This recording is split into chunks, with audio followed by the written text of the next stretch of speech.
So I'm gonna be doing another tarot giveaway. It's been a minute. So yeah, if you guys are new, you guys probably don't know how this goes. So I've been doing some giveaways here and there with some decks that I have, some gently used decks, or barely, like, probably touched one time. So with this deck, I believe I only read with this deck maybe once, and it was cute. I mean, I was drawn to some of the images that I seen online, and I bought this deck from Barnes and Nobles, at my local bookstore. But this deck and I just really didn't resonate really too much. So this deck really looks brand new. Like, usually when I shuffle decks, it's like this. Sometimes they'll have like this rough end or rough edge, and this deck, I did not do that because I only used it once. So this deck might as well be brand new. I think I bought this deck a few months ago. So it's been sitting in my bookshelf for quite some time. So I do believe that the Essential Tarot does deserve a good home. So if you guys are new, yeah, this is what I've been doing. I've been giving away decks that I've bought. None of the decks that I've been giving away were gifted to me or donated or anything. These are decks I bought with my own money that I do not resonate with, that have been gently used, if not looking brand new.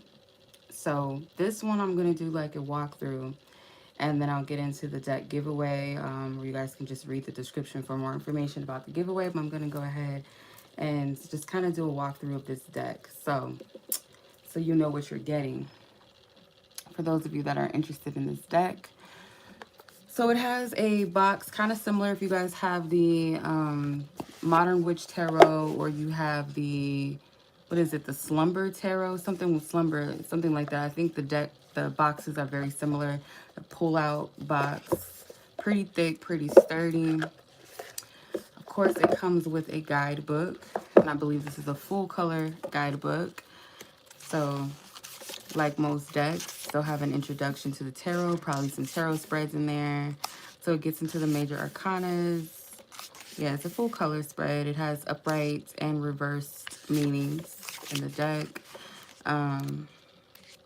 Then I think it goes into the minors. Yeah, the minors. So it starts with the cups, the suit of cups, pentacles, swords, and lastly, of course, wands. Yeah, wands. And then let's see what's at the end here. Oh, no tarot spreads. Okay, so you don't get tarot spreads with this deck. Most guidebooks will do like at least like a Celtic cross spread, a 1 card, 2 card, 3 card. This one doesn't have any tarot spreads, so I mean, if that's not a big deal to you, it's not a big deal. All right, so and I've organized this deck in order, so when you get it, I think that the Magician, no. Some of them do have a little bit, actually, a little bit of, a little scratch on the High Priestess card, I just noticed. All right, so the Fool, you got the Fool card here. You have the Magician. It's giving me Athena, the goddess, the Greek goddess Athena. Then you have the High Priestess. This isn't really a traditional tarot deck, by the way. So yeah, just keep that in mind. The Empress. This is a versatile deck. It is diverse. It does have some females in male positions, like the Emperor. This is a woman. There is different types of body types. There's different, of course, you have, you know, some ethnic here. Hierophant is a woman. The Lovers, they got some interracial love here. Might be lesbian love too, because I don't know. I can't tell if this is a man or a woman, but you know, they got some interracial couples in here. The Chariot is giving me Apollo vibes. It does seem like some of this is inspired by a little mixture of, I want to say, kind of giving me like a little bit of Victorian mixed with Greek. The Strength card, this is really sweet. The Lion's purple, that's interesting. The Hermit is a woman.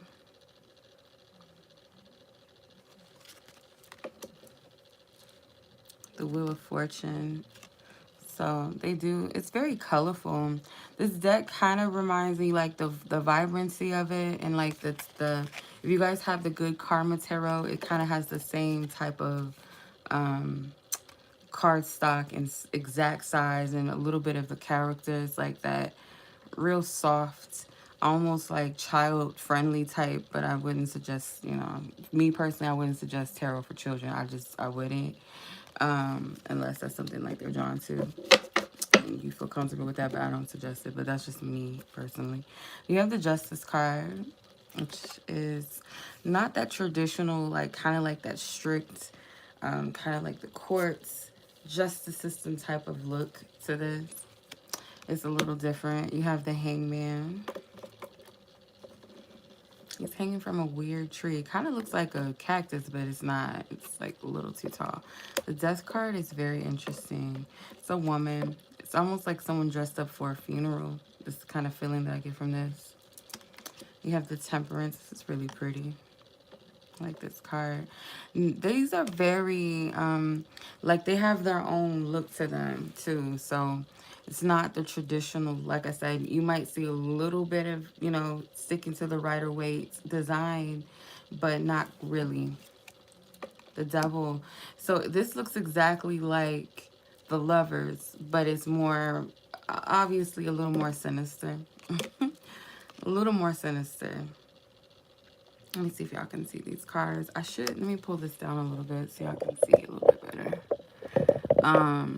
Yeah, it's a little bit sinister. It's a little interesting. It's got like serpents around them. They're both red. They have horns on their head. It's almost like the same exact characters in the Lovers card, but they're just more, a little more toxic. Okay, so you have the Tower.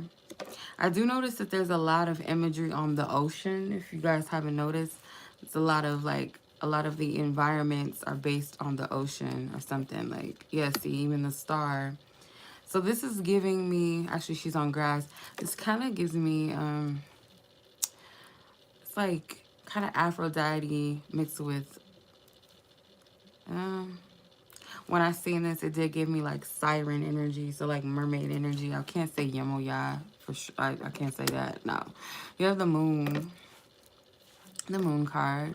It's kind of, it kind of sticks to just a little. The only thing that is missing is that lobster. That's typically in the waters.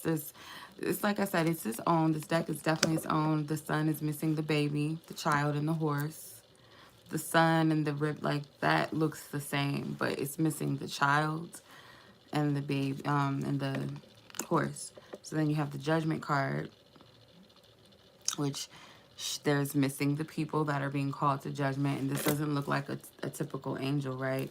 And she's in the clouds, she's in the sky. So some of I'm not trying to talk about nobody, but this is kind of a lazy attempt to me, like. And I'll tell you why in a second. And some people may not be irritated by this one particular thing, but this is something that really I do not like in decks, and I'll get to it in a minute when we get to the minors. But here's the World card. It's very warrior-esque, very Joan of Arc-esque. Instead of the lion, the eagle, the man, and the bull, you have the 4 elements, so water, air, fire, and earth here. Here's Ace of Cups. This is a really pretty Ace of Cups. I feel like the aces in any tarot deck are usually my favorite. And even when the rest of the deck is lazy, like after the major arcana, if the rest of the minors are lazy, at least I typically like the aces in the decks. Like it's almost a given that I always like the aces. But this is a very beautiful Ace of Cups. I do like the sun in the background, so it's very vibrant. Here's the 2 of Cups, 3 of Cups. So these, like I said, for me, and this is a little more detailed though. So my irritation is like with tarot decks that don't have like the people in it, like the Rider-Waite with the 3 of Cups, you see the 3 women celebrating or whatever. When I don't see any people in my decks, like the suits, I'm really irritated by that.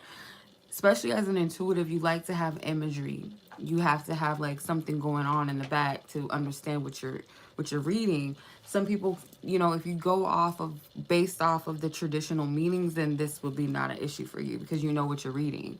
But if you're someone that is intuitive and you don't only stick to the like the specifics and the tarot like meanings and stuff like that, this will probably be irritating. And for me, it is irritating. But this, I will say, I'll give them this, that is very detailed, though. Even though it's just the cups, it still has a lot of, like, beautiful imagery, like this aura radiating from this one ace. And I like the play on this, too. This is the Four of Cups, actually. I like the play on this because it's like, yeah, these cups are spilt. But look at this grand cup right here. Like, I do like that part of it. There's a hand in the Five of Cups, so it's not entirely like terrible, you know. If you have um that same pet peeve as I do with like tarot decks like this, then it shouldn't bother you too much. Oops. Hold on.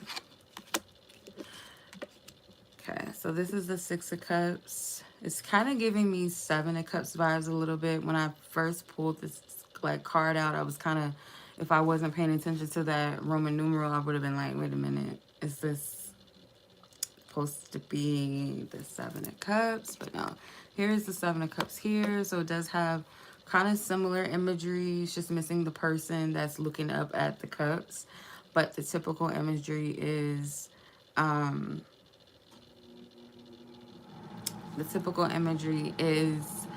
there, like what's in the cups. And I guess the moon would be that mystery cup, like you really don't know what you're going to get. Then you have the Eight of Cups, which is an interesting take. It's all cups spilled over and like kind of similar to the Eight of Cups in the Rider-Waite. There's cups spilled behind the person walking forward, but there is no person here. And that moon, that crescent moon is there as well, like in the typical. I think if it's not a crescent, it might be a full, but I believe in the Eight of Cups, it's a crescent moon in the back. I'm not sure. I don't remember. Then you have the Nine of Cups, which is kind of a basic energy. You got the Ten of Cups, which has the sun and, of course, the rainbow, but it's missing the house, the kids, the people, you know, it's missing those elements. Page of Cups is really cute. It's like a young girl. The Knight of Cups is a woman. I do notice that a lot of the women in this deck have a lot of formal, like, uniforms and stuff like that on, armor. Queen of Cups. It's giving me Titanic, like, kind of, that era. Yeah, King of Cups, like 1920s or maybe early, like, 1900s, like the, yeah, 1912 or something. Ace of Pentacles. Okay, so it's basic Ace of Pentacles. Okay, let's see. You have the Two of Pentacles, Four of Pentacles. This is like probably the most boring so far. The Four of Pentacles. Three, four. Sorry, this is the Four of Pentacles. Has some hands in there, so it's not entirely just naked. Five of Pentacles has some hands. Okay. I do like the fact that they play with color with this deck. So it's not just like this bland look. Ace of Pentacles. I mean, not Eight of Pentacles. What was this? The Six of Pentacles. And they have the scale. So it helps you a little bit. Like I said, if you're like a tarot head and can I turn? I think I can turn. Let me do this. I should have did this a long time ago. Hey, MB. I think I can turn on the flash. Let me see. No, maybe you can't. You used to be able to. They don't let you do that. No. They don't have the flash on here. They used to. I'm going to just do it like this. Hope you guys can see. So you have the Six of Pentacles. Like I said, you have the scales. You have the Seven of Pentacles. You have the Eight of Pentacles with the tools. So they give you a little bit of a reference so you know it's not just Eight Pentacles. They kind of give you some type of symbolism to know what kind of, you know, what the card is and what it's about, you know, the basic understanding of it. the Nine of Pentacles, which is the, I feel like, I don't know if this is supposed to be the garden, but it kind of feels like it, like the woman in the Nine of Pentacles in the Rider-Waite, she's in a garden. I feel like this is the gateway to her garden. Oh, this is a pretty Ten of Pentacles. It's basic, but again, and then it has like the wreath, like the laurels, kind of like the victory. This is the completion or the achievement, the Ten of Pentacles. Okay. Then you have the Page of Pentacles. So this is the group of people of color. I think the Pentacles is the group of more people of color. So here's the Page of Pentacles. Here's the Knight of Pentacles. Another woman is the Knight of Pentacles. The Queen of Pentacles, she appears to be albino, which I do like that. I don't think I've ever seen an albino person in a tarot deck. I don't think so. But this is the Queen. This is the King with his blue hair. He's cute. It's what's that show called? It's popular now on Netflix. I forgot what it's called. A lot of people like it. It's like I believe it's around the Victorian age, if I'm not mistaken.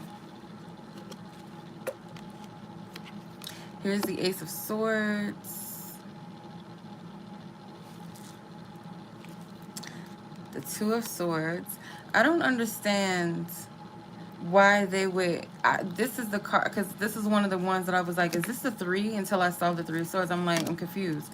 Because if that Roman numeral wasn't there and these two swords weren't there, I would assume that they're trying to hint that this is like the Three of Swords. So I don't understand. I'm gonna have to look at it.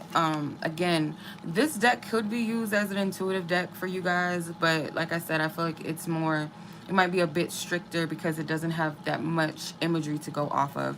But this Three of Swords here, or this is the Three of Swords, this is the Four of Swords, which I guess this is supposed to be the person laying and resting. So like the hands, you know, I don't know. I'm just assuming here. I'm just assuming. The Five of Swords. The Six of Swords with the ship, the boat. There's no body being taken away that you can see, but it is saying that, you know, this is moving into calmer waters. Look at the water is completely calm. It's completely just straight path. No chaos, right? So that's the calmer waters. And then you have the Seven of Swords, of course. I noticed that, yeah, almost all of the swords have snakes in them. I'm not sure what that's about. That's up for your interpretation, because some people might look at snakes as deception, evil, the devil. Some see it as transformation and things like that. So it's really up to your interpretation. But here is this is the Eight of Swords. And you notice, too, that there's a couple of references with hearts in them. Of course, you're going to see that in the Three of Swords because that's typical. But the Two of Swords, I was a little surprised to see that. I'm not sure what they're trying to get at with that. But yeah, here is the Eight of Swords. Then you have the Nine of Swords, more hearts.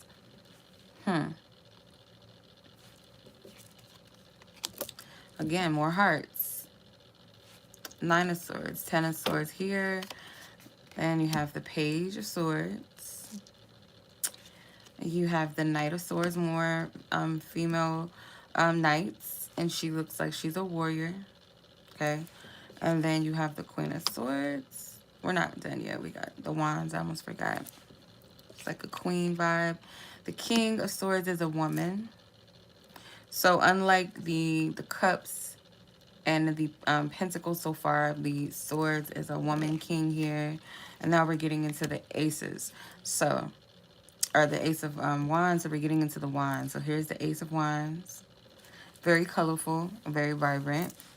No hand offering you the wand, but, you know, this is not a traditional deck, obviously. So you have the Two of Wands.